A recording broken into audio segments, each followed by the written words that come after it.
and I'm the director of the Center for Arab American Studies, and I'm also director of the Arabic Studies and Comparative Literature programs.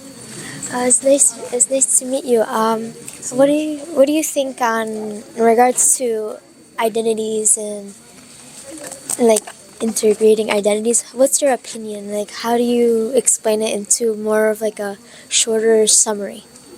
The whole idea of integrated identities, that's a big sort of issue, but in the United States, because we have what they sometimes refer to as hyphenated identities, like Arab American, Asian American, African American, is an attempt to acknowledge heritage speakers or people of heritage of different origins, and it's a way to honor and pay homage to immigrants that form this country.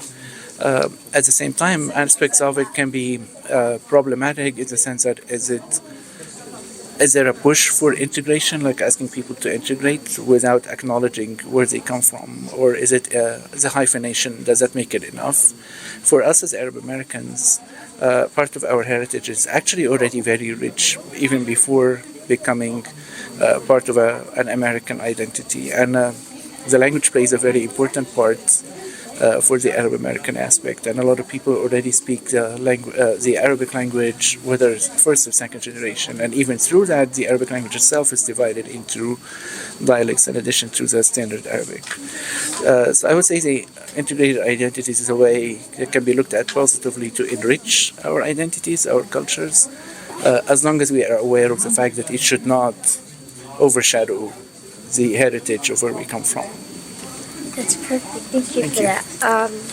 In regards to this training, how do you think it's important, or why do you think it's important?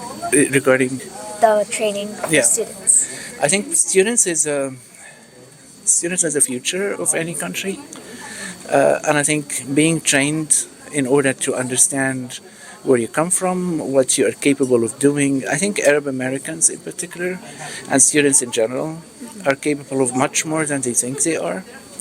And because institutions, whether academic or financial, are not run by very young people, they tend to ignore the needs of younger people, and they tend to shape the futures of younger people from their own perspective.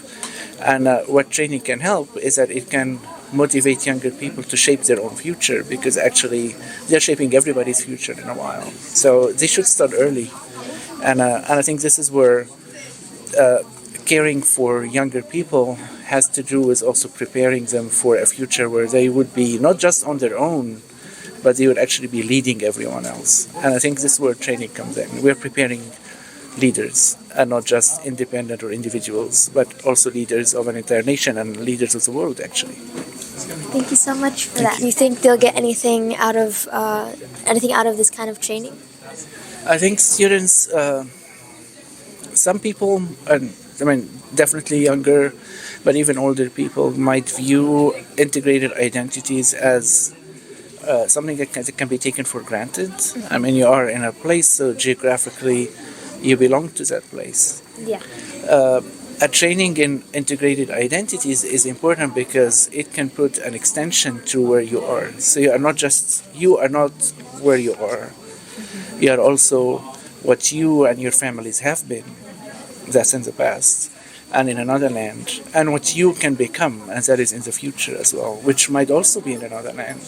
So integrated identities and the training in it would expand the perspective of young minds, and of actually adults and grown-ups as well, and older people, to understand that you are not only limited to the space of where you are, or to the time where you are much more than this. You are what happened before you and what can happen after you. And you have a lot of agency and a lot of power to control that and to shape it as well. Thank you so much for joining us for this interview.